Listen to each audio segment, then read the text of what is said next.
Next one, India Canada relationship பற்றி நம்மளுக்கு தெரியும், ரொம்ப டசலாகி போயிட்டு இருக்கு, பிரச்சனையாக போயிட்டு இருக்குது. அதை சரி பண்ணுறதுக்கு என்ன வழி, என்ன நடந்துட்டு இருக்குன்றதை பற்றி பேசியிருக்கிறாங்க இங்கே.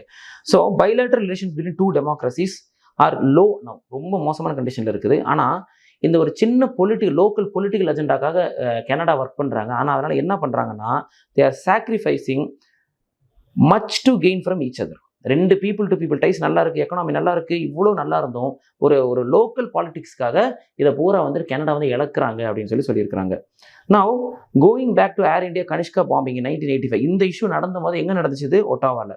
has done little to appreciate the gravity of threat to India posed by terrorists operating from its soil. So இது நடந்தும் கூட கனடாவில் இருக்கிற டெரரிஸ்ட் வந்துட்டு இந்தியாவோட ஃப்ளைட்டை ஹைஜாக் பண்ணது, இதெல்லாம் நடந்தும் கூட இன்னும் வந்து கனடா புரிஞ்சுக்கல. கனடாவில் இருந்து டெரரிஸ்ட் ஆக்டிவேட் ஆகுறாங்க, அது வந்து இந்தியாவுக்கு ஆபத்தாக இருக்குன்றதை தெரிஞ்சுக்காம இன்னும் வந்து இந்தியாவை பிளேம் பண்ணிருக்காங்கன்னு சொல்லி இந்த ஆர்டிகல் சொல்கிறாங்க. Now a selective invocation of principles of liberal democracy and misuse of free speech as a camouflage. இது என்ன சொல்கிறாங்கன்னா, லிபரல் டெமோக்ரஸி தேவைக்கு மட்டும் எடுத்து யூஸ் பண்ணிக்கிறாங்க. எல்லாருக்கும் லிபரலிசம் கிடையாது, என்னோட பொலிட்டிக்கல் தேவைக்கு மட்டும் எடுத்து யூஸ் பண்ணிப்பேன். அதே மாதிரி ஃப்ரீ ஸ்பீச்ன்ற பேரை மிஸ்யூஸ் பண்ணுறாங்க. ஃப்ரீ ஸ்பீச்ன்ற பேரில் டெரரிசம் வளர்க்கறதுக்கு கனடா ட்ரை பண்ணுது அப்படின்னு சொல்லி இந்த ஆர்டிகல் எழுதியிருக்காங்க. ஸோ என்ன பிரச்சனைனா, கனடா இந்த present ruling party is suffering from political crisis. So இதை நிஜரோட டெத்தை யூஸ் பண்ணி இதை ஒரு சிம்பத்தி கிரியேட் பண்ணி ஓட் வாங்குறதுக்காக மட்டுமே இதை செய்கிறாங்க அப்படின்னு சொல்லி இந்த ஆர்டிகல் முடிச்சிருக்காங்க. Okay, next article is about phone ossification test. இது என்ன டெஸ்ட் அப்படின்னு சொன்னால், ஒரு கேஸ் நடக்கும்போது ஏதோ ஒரு ஹீனியஸ் கிரைம் நடந்திருக்குன்னு சொன்னால் 17 இயர்ஸ் அந்த மாதிரி 18 இயர்ஸ்க்கு கீழே இருந்தால் that person will be that accused person will be treated as a juvenile. அதுக்கு 18 இயர்ஸ்க்கு மேலே இருந்தால் அடல்ட் கோர்ட்டில் டேரெக்டாக வந்து ட்ரீட் பண்ணுவாங்க. ஸோ அப்போ ஒருத்தர் வந்து என்னோட ஏஜ் வந்து 18 தான் அப்படின்னு சொன்னால், இல்லை 18க்கு கீழே இருக்குன்னு சொன்னால், அப்போது ஒரு 18க்கு கீழே உண்மையிலுமே இருக்கா, இல்லை அவங்க 18 ரீச் ஆகிட்டாலும் above 18 கண்டுபிடிக்கிறதுக்கு ஒரு சயின்டிஃபிக் மெத்தட் வந்துட்டு இந்த phone ossification test. Okay, we'll see some details about this. Now, if someone is 17 years old, they should be tried under Juvenile Justice Act. We know this. But at the same time, இது எதனால் அப்படின்னு சொல்லி பார்த்தீங்கன்னா, இந்த MLA Baba Siddique கேஸில் நடந்துட்டு இருக்கு. இந்த கேஸில் ஒருத்தர் அக்யூஸ் ஆயிருக்கார். அவர் வந்து சொல்றாரு, நான் வந்துட்டு ஜூவனைல் அப்படின்றாரு. ஆனால் ஒரு ஆதார் கார்டு எடுத்தபோது வயசு 19 சொல்லியிருக்குது. ஸோ அப்போ அதை எப்படி சரி பண்ணலான்னு பார்க்கும்போது போன் ஆசிஃபிகேஷன் டெஸ்ட்டை கொடுக்குறாங்க. ஆனால் டெஸ்ட் என்ன காமிச்சிருதுன்னா, அவர் மைனர் கிடையாது, மேஜர் தான் சொல்லிருச்சு. ஸோ அதனால் அதுக்கு தகுந்த மாதிரி தான் கேஸை மூவ் பண்ண போகிறாங்க. Now we have to see what is this. So ossification natural process of bone formation. Bone formation ஆகிற ப்ராசஸ் தான் ஆசிஃபிகேஷன் சொல்கிறாங்க. ஸோ ஒரு பர்டிகுலர் ஏஜ் வரைக்கும் அதை ஒரு மாதிரி ஃபார்ம் ஆகும், அதுக்கப்புறம் அந்த ப்ராசஸ் நிற்கும், அதை வச்சு தான் கண்டுபிடிக்கிறாங்க. Okay, so it starts from early developmental stage of the foetus. வயிற்றுல குழந்திருக்கும் போதே இது ஆரம்பிச்சிடும் ossification, and continues to late adolescence. இல்லையா, அப்படின்னா சம்வேர் அரௌண்ட் 18-19 இயர்ஸ் வரைக்கும் இது நடக்கும். பட் ஒரு இண்டிவிஜுவலுக்கும் இது மாறப்படவும் செய்யும். சரி, எப்படி இதை கண்டுபிடிக்கிறாங்கன்னா, x rays of few bones like hand bones, wrist bones, இதெல்லாத்தையும் எடுத்து செக் பண்ணி பார்த்து எவ்வளோ டெவலப் ஆயிருக்குன்றதை வச்சு ஒருத்தரோட ஏஜை வந்து ரேஞ்ச் கண்டுபிடிக்க முடியும். எக்ஸாக்ட் ஏஜ் கண்டுபிடிக்க மாட்டாங்க, ரேஞ்ச் கண்டுபிடிப்பாங்க. நவ் இந்த மாதிரி கண்டுபிடிச்சிட்டு ஒருவேளை அவங்க ஜூவனைல்னு சொல்லி என்ன பண்ணிடுவாங்க, டேரெக்டாக கோர்ட்டுக்கு கூட்டிகிட்டு போக மாட்டாங்க. அந்த கேஸை வந்து ஜூவனைல் ஜஸ்டிஸ் போர்டு தான் வந்து அந்த கேஸை வந்து நடத்துவாங்க. ஜூவனைல் ஜஸ்டிஸ் போர்டில் யார் இருப்பா அப்படின்னா, ஒரு magistrate, 2 social workers with experience involving with children, இவங்க தான் இருப்பாங்க. அந்த என்கொயரி முடிஞ்சதுக்கப்புறம் பனிஷ்மெண்ட் எப்படி இருக்குமாமா, they will be direct the child to be left off with an admonition, community service or maximum 3 years in special home. So mostly என்ன பண்ணுவாங்க, community service அதை பண்ண சொல்லி சின்ன ஒரு பனிஷ்மெண்ட் கொடுத்து ஸ்டாப் பண்ணிடுவாங்க. ரொம்ப பெரிய கிரைமாக இருந்தால் மேக்ஸிமம் 3 இயர்ஸ் பனிஷ்மெண்ட் கொடுக்க முடியும், அதுவும் ஜெயிலில் கிடையாது, ஸ்பெஷல் ஹோமில் கொடுக்க முடியும். ஸோ இதனால தான் என்ன பண்ணுறாங்க, நிறைய பேர் தப்பு செஞ்சுட்டு நான் வந்து ஜூவனைல், நான் வந்து இப்போ சின்ன பையன் சொல்லிட்டு தப்பிக்க ட்ரை பண்ணுறாங்க. அதை தடுக்கிறதுக்காக தான் இந்த மாதிரி ஆசிஃபிகேஷன் டெஸ்ட்லாம் யூஸ் பண்ணுறாங்க. So when this can be used, so an amendment was made to the Juvenile Justice Act in 2021, and in this it is said a child above age of 16 years can be apprehended for a heinous crime for which the minimum punishment is 7 years. அதாவது heinous கிரைம்னு சொல்லி பண்ணிட்டு ஒருவேளை 16 இயர்ஸ்க்கு மேலே ஒருத்தர் இருந்தாலே அவரை direct கோர்ட்டில் வந்து ட்ரை பண்ணலாம். ஹீனியஸ் கிரைம்னா என்ன அர்த்தம் அப்படின்னு சொன்னால், ஒரு கிரைமுக்கு 7 இயர்ஸ்க்கு மேலே பனிஷ்மெண்ட் இருந்தாலே அதுக்கு பேர் என்னவா, ஹீனியஸ் கிரைம் அப்படின்னு சொல்லி சொல்கிறாங்க. ஓகே,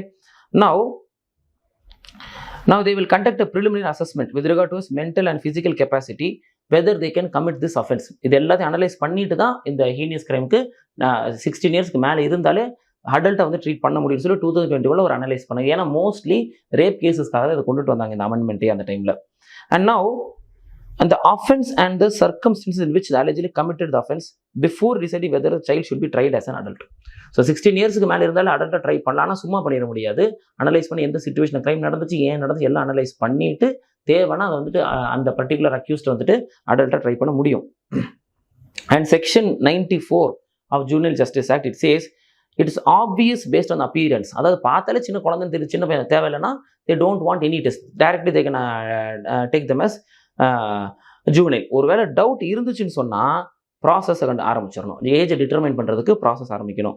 அப்போ இந்த ப்ராசஸ் ஆரம்பிக்கிறது எப்படி அப்படின்னு சொன்னால் ஒன்லி இந்த options of these things like municipal authority, Aadhaar card, birth certificate, இதெல்லாம் தான் ஃபஸ்ட்டு வெறும் சர்டிஃபிகேட்ஸ் தான் ஃபஸ்ட்டு பார்ப்பாங்க.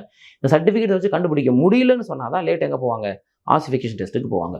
And supreme court has also said that ossification must be the last in priority.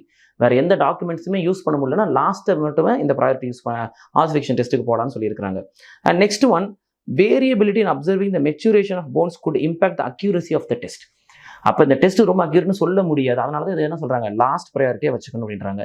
இது வந்து ரேஞ்ச் தான் கொடுக்கும், 17 to 19 இயர்ஸ் இருக்கலாம் அப்படின்ற ரேஞ்ச் தான் கொடுக்கும், அக்யூரேட்டான வேல்யூ வந்து கொடுக்காது அப்படின்றது இன்னொரு முக்கியமான விஷயம் இதில். Okay, so next article is about thought. What is thought? இது ஒரு ஆன்டி மிசைல் சிஸ்டம். ஏதாவது ஒன்று யூஎஸோடது, இது யாருக்கு கொடுத்துருக்காங்கன்னா இஸ்ரேலுக்கு கொடுத்துருக்காங்க. தாட் ஆல்ரெடி ப்ரிலிம்ஸில் வந்த ஒரு question. Terminal high altitude area defence. So இது எந்தெந்த இடத்துல வேலை செய்யணும்? It works in short range, it works in medium range, it also works for ballistic missile threats. ஏன்னா இந்த தடவை இஸ்ரேல் மேலே அட்டாக் நடந்த போது என்ன யூஸ் பண்ணியிருந்தாங்க, பேலிஸ்டிக் மிசைல். பேலிஸ்டிக் மிசைலை வந்து கரெக்டாக ரெக்கக்னைஸ் பண்ணி அட்டாக் பண்ணி ரிட்டர்ன் அட்டாக் பண்ணுறது கஷ்டம். ஆனால் தாட் வந்து அதையும் வேலை செய்யும். And it's manufacture by Lockheed Martin. That's it. These are the important details. No more than that. Next one, green washing. இதுவும் வந்து ஒரு ஓல்டு கொஸ்டின் தான். green washing என்னது அப்படின்னு சொன்னால், நாங்கள் கிளைமேட் சேஞ்சுக்காக வேலை செய்கிறோம், நாங்கள் வந்து என்விரான்மெண்ட்டை ப்ரொடெக்ட் பண்ணுறோம் அப்படின்னு சொல்லி பொய் சொல்லிட்டு ஏதாவது அட்வர்டைஸ்மெண்ட் காமிக்கிறது, இல்லை கண்ட்ரிஸே வந்துட்டு கார்பன் கிரெடிட்டுக்காக வந்துட்டு பொய் சொல்கிறது. அதாவது என்விரான்மெண்ட்டை ப்ரொடெக்ட் பண்ணுறோன்னு சொல்லிட்டு ப்ரொடெக்ட் பண்ணாமல் இருக்கிறதுக்கு பேர் கிரீன் வாஷிங். இப்போ எப்படின்னு சொன்னால், இது வந்துட்டு ஆர்கானிக் ரைஸ், இது வந்துட்டு எந்தவித கெமிக்கல்ஸுமே யூஸ் பண்ணாமல் என்விரான்மெண்ட்டுக்கு சேஃபாக உருவாக்கப்பட்ட ரைஸ்ன்னு சொல்லிட்டு, ஆனால் உள்ளார போய் பார்த்தா உண்மையில அதில் ஃபெர்டிலைசர் யூஸ் பண்ணியிருக்காங்கன்னு சொன்னால் that is call green washing. Okay, so the guidelines for prevention and regulation of greenwashing or misleading environment claims was issued by the Central Consumer Protection Authority and it's under the Consumer Affairs Ministry. இப்போ புதுசாக ஒரு ரூலே போட்டுருக்காங்க, இதை வந்து கண்டுபிடிக்கணும், இந்த மாதிரி பொய் சொல்லக்கூடாது, பொய் சொல்லாமல் பார்த்துக்கணும்னு சொல்லியிருக்காங்க. நான் கிரீன் வாஷிங் என்னது, companies, organisation, sometimes even countries, they make false claims about their activities, products or services being it is in environment friendly. So சும்மா பொய் சொல்லி அட்வர்டைஸ்மெண்ட் பண்ணுறது, இதுக்கு பேர் தான் கிரீன் வாஷிங். இதுக்கு ஒரு பெரிய எக்ஸாம்பிள் 2015 வோல்க்ஸ்வேகன் ஸ்கேண்டல் நடந்திருக்கும். இதில் என்ன பண்ணியிருப்பாங்க, இந்த ஜெர்மன் கம்பெனி வந்துட்டு சீட் பண்ணிகிட்டே இருந்திருப்பாங்க. என்னன்னு சொல்லிட்டு, நாங்கள் வந்து கிரீன் டீசல் வெஹிக்கிள்ஸ் தயாரிக்கிறோம், நாங்கள் தயாரிக்கிற டீசல் வெஹிக்கிள்ஸ் வந்து இப்போ அவ்வளோ பொல்யூஷன் பண்ணாதுன்னு சொல்லி பொய் சொல்லி தயாரிச்சுட்டு இருந்திருக்காங்கன்னு சொல்லி கண்டுபிடிச்சாங்க. அதுக்கப்புறம் தான் இந்த கிரீன் வாஷிங் வந்து ஒரு பெரிய முக்கியமான விஷயமா மாறிச்சு. இதை கம்பெனிஸோ கார்பரேஷன் மட்டும் இல்லை, கண்ட்ரிஸே இதை பண்ணுவாங்க. லைக் இப்போ எங்கள்கிட்ட இருக்க மொத்த கார்டு வந்து நிறைய கார்பனை வந்துட்டு அப்சர்வ் பண்ணிக்கும், அதனால் நாங்கள் நிறைய பொருளை தயாரிக்கலாம், பிரச்சனை இல்லை அப்படின்னு சொல்லி பொய் சொல்கிறது, இந்த மாதிரி இது எல்லாத்தையும் கண்ட்ரிஸ் கூட இதை பண்ணுவாங்கன்னு சொல்லியிருக்காங்க. Recently United nation secretary Antonio Guterres, he has said that there should be zero tolerance for greenwashing அப்படின்னு சொல்லி அந்த அளவுக்கு இது முக்கியத்துவம் கொடுத்துருக்காங்க. And the UN had also given a high level expert group to suggest measures to stop greenwashing. இப்போ நம்மளோட CCP என்ன சொல்லியிருக்காங்க, they have defined greenwashing. They say an deceptive or misleading practice that conceals, omits or hides relevant information, exaggerates or make vague or unsubstantiated environmental claims about the product or service. தேவையில்லாத பொய்யை சொல்லி இந்த மாதிரி ஏமாத்துறத ஒத்துக்க முடியாதுன்னு சொல்லியிருக்காங்க. Okay, we'll see in the next article. Here the next article says direct tax share has increased by 57%. Total tax revenue direct tax வந்து 57% போயிருக்கு, அதிகமாக இருக்குன்னு சொல்கிறாங்க. இந்த லாஸ்ட் 14 years இது ஹையஸ்ட் அப்படின்னு சொல்கிறாங்க. This is good news actually. Direct tax increase ஆகுது, it is actually good for a country. Indirect tax கம்மியாக தான் இருக்கணும், டைரக்ட் டேக்ஸ் தான் அதிகமாக இருக்கும். It's good for a country actually. Okay, the contribution of direct tax to total tax revenue it has gone up to nearly 57%. And also even more stark is the direct tax to GDP ratio. So டேக்ஸுக்கும் ஜிடிபிக்கும் நம்ம வந்து ratio எடுத்து பார்த்தோம்னு சொன்னால் எது என்ன இருக்குது, increase, which means tax revenue is increasing அப்படின்னா அதுவும் இன்னொரு meaning. So with the direct tax to total tax revenue increasing 57% in previous year, Indirect taxes of revenue is now down to 43%. Comparatively indirect tax என்ன இருக்குது, கம்மியா இருக்கு. It's a good news. Actually the country is growing. நான் எப்படி இருந்துச்சுன்னு சொன்னா. Okay. And within this direct tax also, personal income tax collections are surging higher than corporate tax. So corporate டேக்ஸோட personal tax அதிகமாக. அப்போ என்ன மீனிங் இங்கே ஆகுதுன்னு பார்த்தீங்கன்னா, டேக்ஸ் பேசிஸ் இன்க்ரீஸிங், நிறைய பேர் டேக்ஸ் கட்டுறாங்கன்னு அர்த்தம். இது ஒரு முக்கியமான மீனிங். இன்னொன்று ஓகே, ஸோ இதில் நீங்கள் இந்த டேப்லர் காலம் மட்டும்தான் இதில் தேவை நம்மளுக்கு. ஹையஸ்ட் டேக்ஸ் கலெக்ஷன் பார்த்தீங்கன்னா first Maharashtra, Karnataka, Delhi, Tamil Nadu, Gujarat. Try to know this one. And what taxes are high அப்படின்னு சொல்லி பார்த்தீங்கன்னா, ஹையஸ்ட் டேக்ஸ் எதுனா ஃபர்ஸ்ட் டோட்டல் டைரக்ட் டேக்ஸஸ் இங்கே காமிச்சிருக்கிறாங்க. இதில் எந்தெந்த டேக்ஸஸ் எவ்வளோ அப்படின்னு சொல்லி பார்த்தீங்கன்னா, பர்சனல் டேக்ஸ் மேலே இருக்குது, அதுக்கு கொஞ்சம் கீழே கார்பரேட் டேக்ஸ் இருக்குது. ஸோ பர்சனல் டேக்ஸ் இன்க்ரீஸ் ஆகுது ஒரு கண்ட்ரி அப்படின்னு சொன்னால், which means that many people are becoming rich. Middle class people are becoming ரிச்சர்னு அர்த்தம். பாவர்ட்டியிலேருந்து பீப்புள் வெளியில் வந்து சம்பாதிக்க ஆரம்பிக்கிறாங்க, அப்போ தான் அவங்க டேக்ஸ் கட்டுறாங்கன்னு அர்த்தம். நிறைய பேர் வந்து டேக்ஸில் வந்து உள்ளார வராங்க, tax basis increasing. This is actually good for a country. Next one, there is something called as click to cancel அப்படின்னு வந்துட்டு என்ன பண்ணியிருக்காங்க, யூஎஸோட எஃப்டிசி வந்து அனௌன்ஸ் பண்ணியிருக்காங்க. Will see what is it. இந்த United Nations Federal Trade Commission இங்கே என்ன சொல்லியிருக்காங்கன்னா, கிளிக் டு கேன்சல். அதாவது என்னன்னா, இப்போ ஏதாவது ஒரு சப்ஸ்கிரிப்ஷன், இப்போ நெட்ஃப்ளிக்ஸ், அமேசான், இது சப்ஸ்கிரிப்ஷன் நம்ம பண்ணிட்டோம். சப்ஸ்கிரிப்ஷன் பண்ணும்போது ரொம்ப சுலபமாக இருக்குது, ஒரு கிளிக்கில் சப்ஸ்கிரிப்ஷன் ஆகிக்குது. ஆனால் அதை எனக்கு சப்ஸ்கிரிப்ஷன் வேண்டாம்னு சொல்லி எங்கெங்கேயோ போயிட்டு கஸ்டமர் கேருக்கெல்லாம் கால் பண்ணி ரொம்ப கஷ்டப்பட்டு பண்ண வேண்டியதாக இருக்குது. இது ப்ராசஸை டிஃபிகல்ட் ஆக்கி விட்டு அது மூலமாக சப்ஸ்கிரிப்ஷனை எடுக்க விடாத மாதிரி பார்த்துக்கிறாங்க. இது இன்னும் எப்படி நடந்துருதுன்னு பார்த்தீங்கன்னா, இந்த சப்ஸ்கிரிப்ஷன் எல்லாமே மோஸ்ட்லி கிரெடிட் கார்டு டீட்டெயில்ஸ் ஒரு எடுத்து வச்சிருக்கோம். மாதம் தானாகவே ரீசார்ஜ் பண்ணிக்கும். அப்போ அந்த சர்வீஸை யூஸ் பண்ணாத சில பேர் 44% ஆஃப் பீப்புள் வந்துட்டு சர்வீஸை யூஸ் பண்ணாமல் சும்மா பணம் கட்டிட்டு இருக்காங்களாமா. அந்த ஏதோ ஒரு வெப்சைட்டுக்கு எதுக்கோ ஒன்று சப்ஸ்கிரைப் பண்ணியிருப்பாங்க, கிரெடிட் கார்டு டீட்டெயில் உள்ளார கொடுத்துருப்பாங்க, அது மாதம் காசு போய்கிட்டே இருக்கும். ஆனால் என்ன இருக்காது, இவங்களுக்கு வந்து அதை யூஸ் கூட பண்ணிட்டு இருக்காங்க. ஏன்னா கேன்சலேஷன் ப்ராசஸ் ரொம்ப டிஃபிகல்ட்டாக இருக்குன்னு.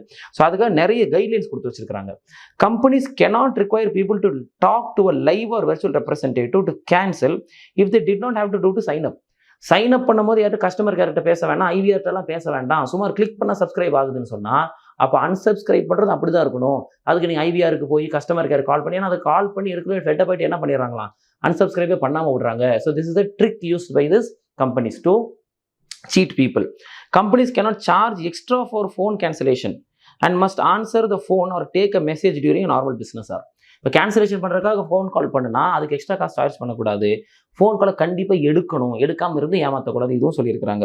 For subscriptions that R original offered in person, companies cannot mandate in person cancellation. ஒருவேளை டேரெக்டாக கம்ப்யூட்டர் மூலியமாக சப்ஸ்கிரிப்ஷன் பண்ணலை, நேரில் போய் தான் சப்ஸ்கிரிப்ஷன் பண்ணியிருந்தாலும் கூட அதை அன்சப்ஸ்கிரைப் பண்ணுறதுக்கு நேரில் போய் தான் பண்ணணும்னு சொல்லக்கூடாது. அன்சப்ஸ்கிரைப் பண்ணுறதுக்கு ஒரு சிங்கிள் கிளிக் பட்டன் இருக்கணும். அன்சப்ஸ்கிரைப்னு கிளிக் பண்ணால் அன்சப்ஸ்கிரைப் ஆகணும் அப்படின்னு சொல்லிட்டு தான் யூஎஸ்ல சொல்லியிருக்காங்க. Very important articles is actually. Okay, next one, Assam verdict. So Supreme Court has said that Section 6A of the Citizenship Act இது வந்து கரெக்ட்னு சொல்லியிருக்காங்க. எந்த பிரச்சனை it can fine, you can go ahead சொல்லியிருக்காங்க. So it has importance beyond the state of Assam for wider use of citizenship. So total Assam மட்டும் இல்லாமல் இந்த 6Aன்றது India ஃபுல்லாக தேவையான ஒரு முக்கியமான ஆர்டிகல் தான் அப்படின்னு சொல்லியிருக்காங்க. We'll see what it is. So what is the Section 6A say? Granting citizenship to migrants who entered Assam before 1971.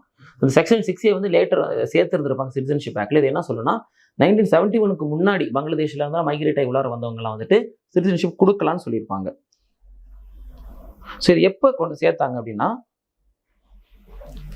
it was codified the political concerns of the 1985 Assam Accord. 1985 இது வந்துட்டு அசாம் அக்கார்டில் இதை ஒத்துக்கிறாங்க. ராஜீவ் காந்தியும் central government சைட்லேருந்து Assam government, அப்புறமேட்டு அங்கே இருக்கிற அசாமில் இருக்கக்கூடிய இன்சர்ஜென்ட்ஸ், இவங்கெல்லாம் சேர்ந்து 3 பேர் ட்ரை பார்ட்டி அக்ரிமெண்ட் ஒன்று போடுறாங்க. ஸோ எப்போ போட்டிருந்தாங்க, 1985. இதை கோடிஃபை பண்ணுறதுக்காக தான் என்ன பண்ணியிருக்காங்கன்னா, ஆர்டிகல் 6A அப்படின்னு சொல்லிட்டு ஒரு அமெண்ட்மெண்ட் வந்து சிட்டிசன்ஷிப் ஆக்டில் சேர்த்துருந்துருக்காங்க. Okay, so the tripartite Assam accord, அசாமோட சைன் பண்ணது வந்துட்டு யார் Assam government, central government and Assam movement. இதை ஃபர்ஸ்ட் சைன் பண்ண 1966. So based on cut off date. ஏன்னு சொன்னால் இந்த டேட்டுக்கு முன்னாடி வந்தவங்கெல்லாம் இந்தியன்ஸ்னு சொல்லிக்கலாம், இதுக்கப்புறம் வந்தவங்கன்னா ஃபாரினர்ஸ்னு சொல்லிக்கலாம். டேட் வச்சு கட் ஆஃப் கொடுத்துருந்தாங்க. Okay, and section 6A which was specifically drafted for Assam it violates the principle of equality. அதாவது இந்த கேஸ் ஏன் நடந்துச்சுன்னா, இந்த கேஸை போட்டவங்க என்ன சொல்றாங்கன்னு சொன்னா, இது பிரின்சிபல் ஆஃப் ஈக்குவாலிட்டிக்கு எதிராக இருக்கு, தப்பு அப்படின்னு சொல்லிடுறாங்க. ஏன்னா it gives citizenship only to migrants to Assam. If curbing Bangladeshi migrants is the issue, then the other border states are also excluded. They also argued that the March 1971 cutoff is arbitrary. So அப்போ அஸ்ஸாமில் வந்துட்டா மட்டும் citizenship கொடுத்துடலாம், மற்ற ஸ்டேட்டுக்கும் வந்திருக்காங்க தானே பங்களாதேஷில், அவங்களுக்குலாம் சிட்டிசன்ஷிப் கொடுக்க மாட்டீங்க, அப்போ அஸ்ஸாம் மக்கள் மட்டும் என்ன ஏமாளியா அப்படின்னு சொல்லிட்டு அவங்க கேட்டிருக்காங்க. இந்த 1971 ஒரு டேட்டை கொடுத்தா எதுவும் இஷ்டத்துக்கு ஒரு டேட்டை கொடுத்துருக்கீங்க, அதுவும் தப்புன்னு சொல்லியிருக்காங்க. ஆனால் கோர்ட் எதுவும் அக்செப்ட் பண்ணலை. பட் அக்செப்ட் பண்ணல, 6A வந்து கரெக்டு தான் அப்படின்னு சொல்லிட்டாங்க. ஆனால் இந்த ஆப்போசிட்ஸில் ஆர்கியூ பண்ணது என்னன்னா, ஆர்டிகல் 29(1) அப்படின்னு ஒன்று இருக்கு. இது வந்து எங்களுடைய கல்ச்சரை நாங்கள் பாதுகாத்துக்கிறதுக்கு எல்லாத்துக்கும் உரிமை இருக்குன்னு இருக்கு. இப்போ பங்களாதேஷி பீப்புள் நிறைய உள்ளார வந்துட்டாங்கன்னா நிறைய பேர் பங்களாதேஷி பீப்புள் ஆயிடுறாங்க. யார் இல்லை அந்த இடத்துல கடைசியில் பார்த்தா அங்கே வந்துட்டு அஸ்ஸாம் பீப்புளுக்கு உரிமை இல்லாமல் போயிடுது. ஸோ அதனால இதை வந்து ஏற்றுக்க முடியாது அப்படின்னு சொல்லியிருந்திருக்காங்க. ஆனால் கோர்ட் வந்து இதை ஒத்துக்கலை. கோர்ட் வந்துட்டு 6A வந்து upheld பண்ணிட்டாங்க. This is the news. Okay, this week's that's it, the news for this week. Very little news we had this week because most of the news were repeating. Thank you for watching. Any feedbacks, please give in the comment. Thank you.